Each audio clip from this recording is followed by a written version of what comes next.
Good morning everyone, it is Monday morning, a week full of opportunity, and I'm currently recording this with the Kodak PIXPRO S-1.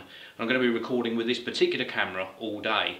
Now if you haven't seen my unboxing of the Kodak PIXPRO S-1, please do check out the link in the video description. Now I've already been out and about with this camera this morning. It's a rainy day, but I've done some recording for you with the 12 to 45mm kit lens, which is what I'm currently recording with, and I also switched it out for the 400mm lens that Kodak also sent out to me to review. So it is a rainy day, so I'm having to do this from the car, and you can see the little tower, the clock tower in the distance there.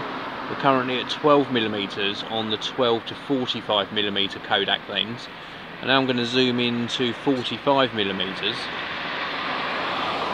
and it's not doing a bad job.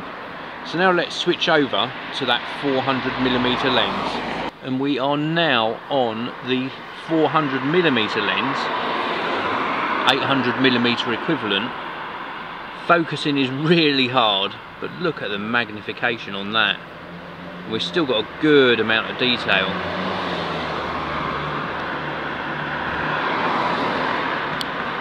I am impressed. And as always when I do new camera tests, I've got to show you these two pictures just so that you've got some sort of comparison between previous cameras I've tested.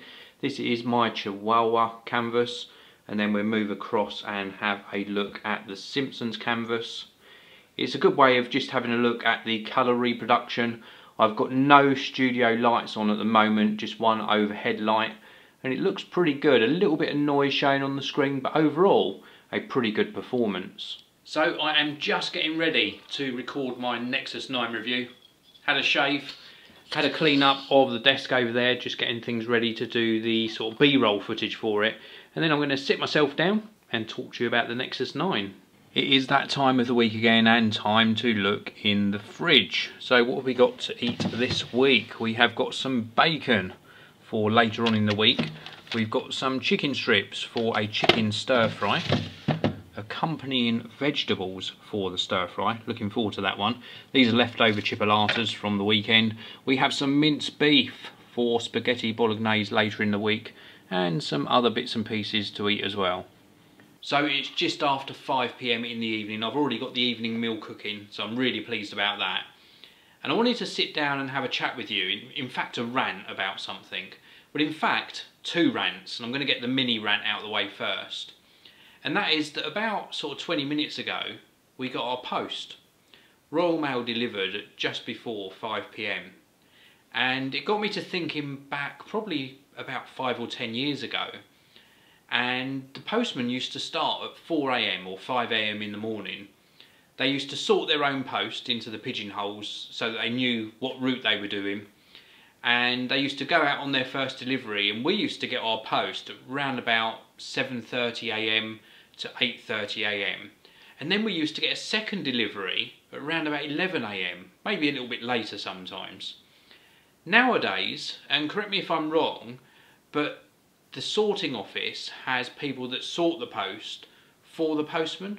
Am I right or am I wrong in that? But anyway, whether I'm right or wrong about the sorting process, to have a first and only delivery at 4:30 to 5 PM is, well, on the sort of edge of being ridiculous, really.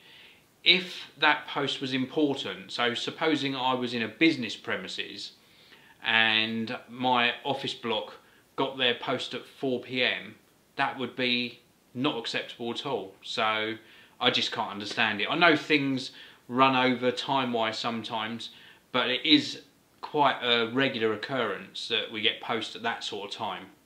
Anyway, in today's delivery, and this is the second rant, I got an import duty invoice from DHL. Now, again, correct me if I'm wrong, but I think that import duty invoices or requests for import duty to be paid should be made before you get the delivery. And I'll tell you why, using my scenario for accepting deliveries. I get sent a lot of review products, some of which I request, some of which companies approach me to send me, and some just turn up without any prior discussion.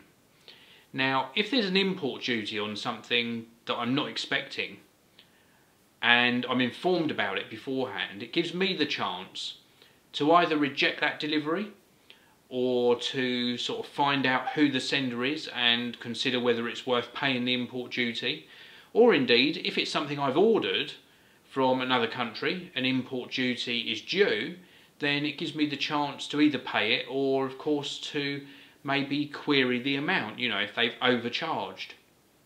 And on the subject of overcharging as well, this particular one was about £12 import duty and an £8 fee for collecting it, but I've had cases where the import duty has been about £2 and the collection fee has been £12 for collecting the import duty, which I think is wrong as well.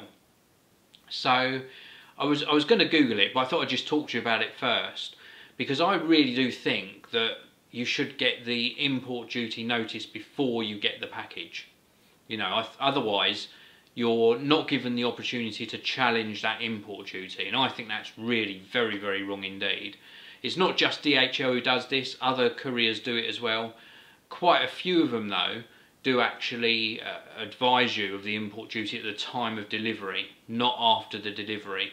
I think it's very underhand to do it after the delivery has happened. That's just my opinion.